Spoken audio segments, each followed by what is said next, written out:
দেখুন কত সুন্দর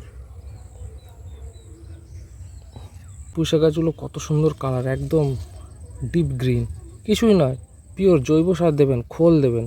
আর আরেকটা ব্যাপার বলবো, ডাস্ট খোল একদম কিনবেন না, চটি খোল কিনবেন, জলে ভিজিয়ে দেবেন, দিয়ে গোড়ায় ব্যবহার করবেন। আমি গোড়ায় সব খোল দিয়েছিলাম। নমস্কার বন্ধুরা, ওয়েলকাম টু গ্রিন ফার্মিং। সবাই কেমন আছেন? আজকে দেখাবো আমার বাগানের কিছু ভেন্ডি গাছ বা ঢ্যাঁড়স বলতে পারেন। এই প্রজাতির গাছটার নাম হচ্ছে রাধিকা ভ্যারাইটিস।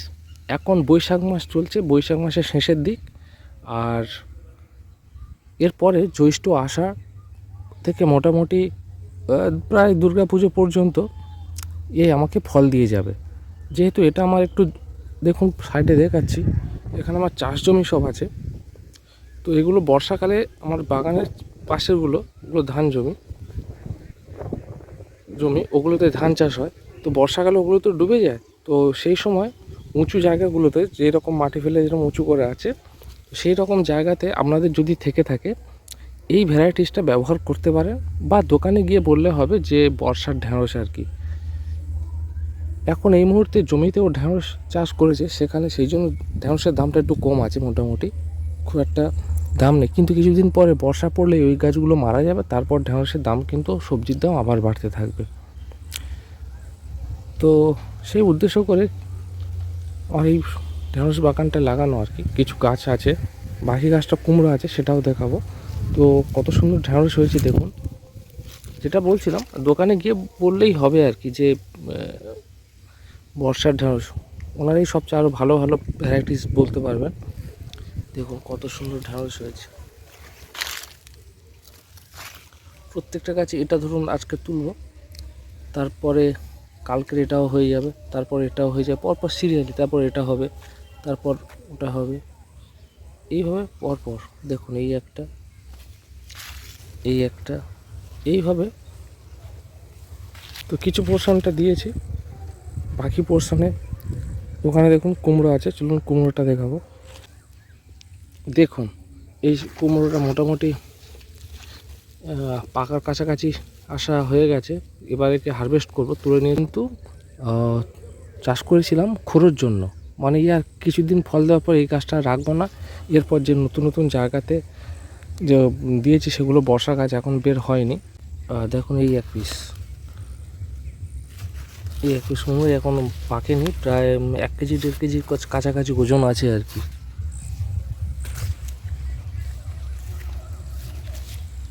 দেখুন এই দুটো,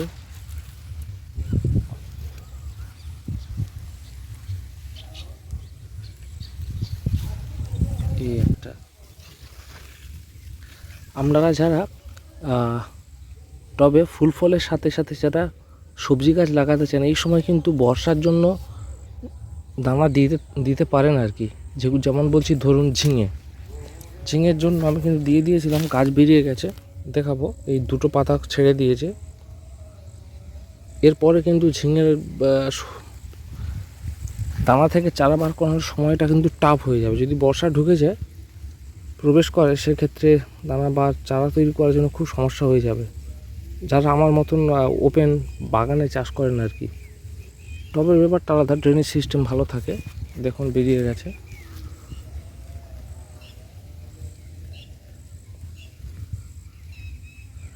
আর যেটা আমি বলেছিলাম যে বাজারে যেটা মোটা পুঁইশাক পাওয়া যায় আর কি, D2 ভ্যারাইটিস, সো সেটা তখন ছোটো ছিল। এখন পুঁইশাক গাছটা দেখুন কত সুন্দর হয়েছে। এর ডাঁটাগুলো কিন্তু খুব মোটা মোটা। আর এই পুঁইশাক গাছটা এখন কিছুদিন পরে আমরা খেতে পারবো। এরপরে কিন্তু বর্ষাকালও খাওয়া যাবে, তারপরে শীতকাল আসবে। পুঁইশাকের যে ওই ছোটো ছোটো, আমরা ভিটুলি বলি আমাদের লোকাল ভাষায়, কালো কালো যে দানাগুলো হয়, তার আগের মুহূর্ত যখন সবুজ থাকে এবং ছোট থাকে, ফুল ফোটে, সেই সময় মোটামুটি খেতে ভালো লাগে। দেখুন ওটাও আছে, কাছে নিয়ে যাব, দেখাবো কত সুন্দর হয়েছে। দেখুন এগুলো কিন্তু বেশ মোটা মোটা পুঁইশাক, এই দেখুন। তবে সাইজটা এখন ছোট আছে। এই পুঁইশাক দোকানে গিয়ে যদি বলেন যে এরকম মোটা যে পুঁইশাকটা হয় আর কি, D2 ভ্যারাইটিস, তো এটার গোড়ায় আমি কিছু দিইনি। মেনলি যখন এই পুঁইশাকটা ব্যবহার করবেন, গোড়াতে খোলটা ব্যবহার করবেন। খোলটা দিলে দেখবেন গাছ পুরো সবুজ হয়ে থাকে আর খুব ভালো হয়ে থাকে। টবে যদি দিয়ে দেন, ধরুন একটা টব নিলেন, টবের মধ্যেও কিন্তু খুব ভালোভাবে করা যায়। যেহেতু আমার জায়গা আছে বলে আমি আমার এই বাস্তুতে করে ফেলেছি বাগানে। যদি না থাকতো তো টবের মধ্যে ওই ভার্মি কম্পোজ অথবা ওই গোবর সার দিয়ে মাটির সাথে পর্যাপ্ত পরিমাণ, বেশি পরিমাণ গোবর সারটা থাকবে, অল্প পরিমাণ মাটি দিয়ে, আর যদি 4-5টা এরকম গাছ তৈরি করতে পারেন, দানাটা বসানোর সময় 8-10টা দিয়ে দেবেন, দিলে 4-5টা শিওর হবেই হবে। আর অবশ্যই দানাটা ভিজিয়ে দেবেন। আর পুঁই শাক দানা বার হতে অনেক দেরি করে সময় লাগে, ভিজিয়ে দিলে 3 দিনের মধ্যে বেরিয়ে যাবে। আর যদি না ভেজান তাহলে 4 দিন 5 দিন পরে কিন্তু বার হয়। আর জলটা কন্টিনিউ দিয়ে রাখতে হবে, মাটিটা যাতে একটু আর্দ্র থাকে আর কি, সফট থাকে। দেখুন এটাও ভালো, এটাও বেরিয়ে গেছে, প্রায় গাছ মোটামুটি বড় হয়ে গেছে। তো এই সময় গাছটা বার হলে কি হয় না, এরপর থেকে আপনারা কন্টিনিউ একটু বড় হয়ে গেল কেটে কেটে খেতে পারেন। কুচি কুচি পাতা এখান থেকে ডোক কেটে, এখান থেকে ডোক কেটে খেতে পারবেন। আবার সাইড থেকে আবার চারা বার হবে। টবে হলে 2টো টবে গাছ থাকলে মোটামুটি হয়ে যাবে, খাবারের উপযুক্ত হয়ে যাবে। 2টো বা 3টে টবে গাছ থাকলে অনেক যথেষ্ট। তো যেটা বলছিলাম, টবে এই সময় যদি শীতের সবজি যেগুলো লাগানোর চিন্তাভাবনা থাকে লাগাতে পারেন।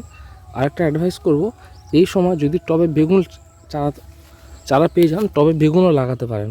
এই দেখুন, এটা বেগুনও দিয়েছি আমি, সেই বেগুন চারা দিয়েছি, এটাও বেগুন দিয়েছি। টবেও যদি বেগুন চারা লাগান এই সময় লাগিয়ে দিন, যেটা আপনার বর্ষাকালে ফলন দেবে। আর বর্ষাকালে সবজির দাম কিন্তু একটু বেশি থাকে, কারণ মাঠে যে বেগুন চারাগুলো চাষ হয় সেগুলো হচ্ছে কি ওই সময় মাঠ জলা জমি থাকায় আর চাষ হতে পারে না। যে সমস্ত উঁচু জায়গা সেগুলোতে হয়, তার জন্য দামটা একটু বেশি হয় আর কি।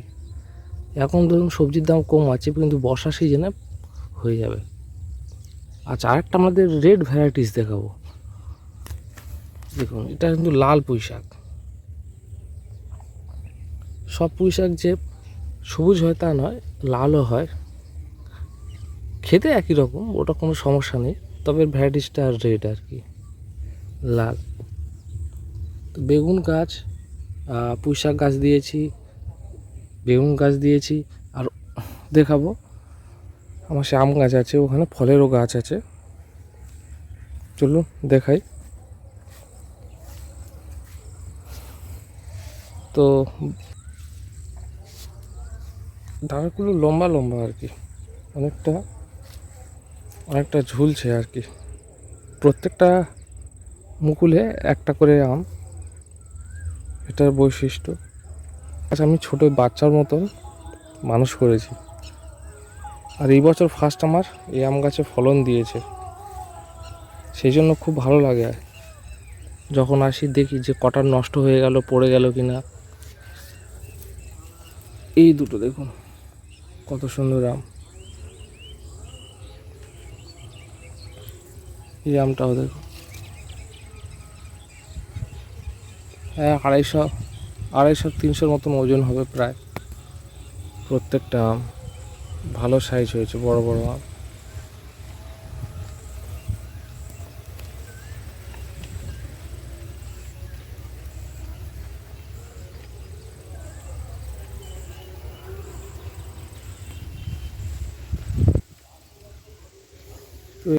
উঁচুতে কিছু আম আছে, উঁচু ডালে আর কি। এই আচ্ছা, আরেকটা ব্যাপার, আগের ভিডিওতে শেয়ার করেছিলাম যে আমার একটা সিঙ্গাপুর গাছে ফার্স্ট ফলন এসছে। এই গাছটাও ছিল না, এখন 2টো গাছ আছে, কিন্তু চারা প্রথমে একটা মানে একজনের কাছ থেকে চেয়ে এনেছিলাম আর কি, একটা পরিচিত ভাইয়ের কাছ থেকে।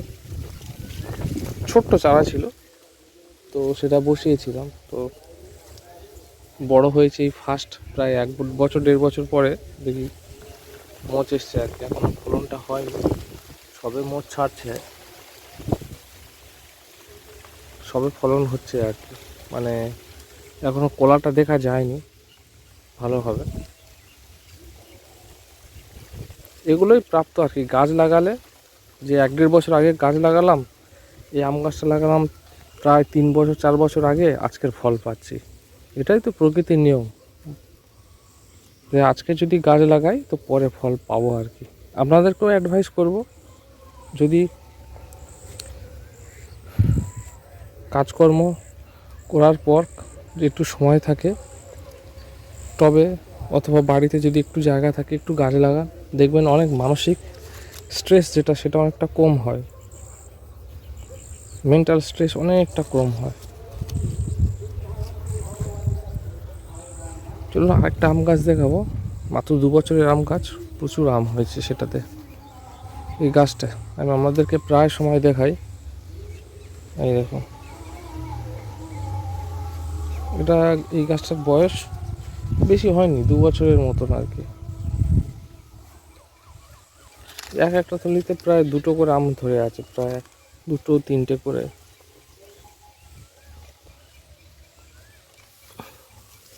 এটাতে তো আমের ভারে ঝুলে গেছে, দেখুন কতগুলো আম ধরে আছে। এই দেখুন ওইদিকেও আম ঝুলে আছে, দেখুন। গাছটা কিন্তু একটা বড় নয়, কিন্তু গাছের আয়তনের তুলনায় ফল যথেষ্ট হয়েছে। এই গাছটা 2 বছর বয়স আর কি। আরও আপনাদেরকে একটা জিনিস শেয়ার করব, সেটা হলো আমার এই আম গাছটা। এটা আমার একটা প্রিয় 12 মাসি জাতের আম গাছ। দেখুন কত সুন্দর গুটি সেট হয়েছে, এই গুটি সেট হয়েছে প্রচুর প্রচুর, ছোট ছোট আমও ধরেছে।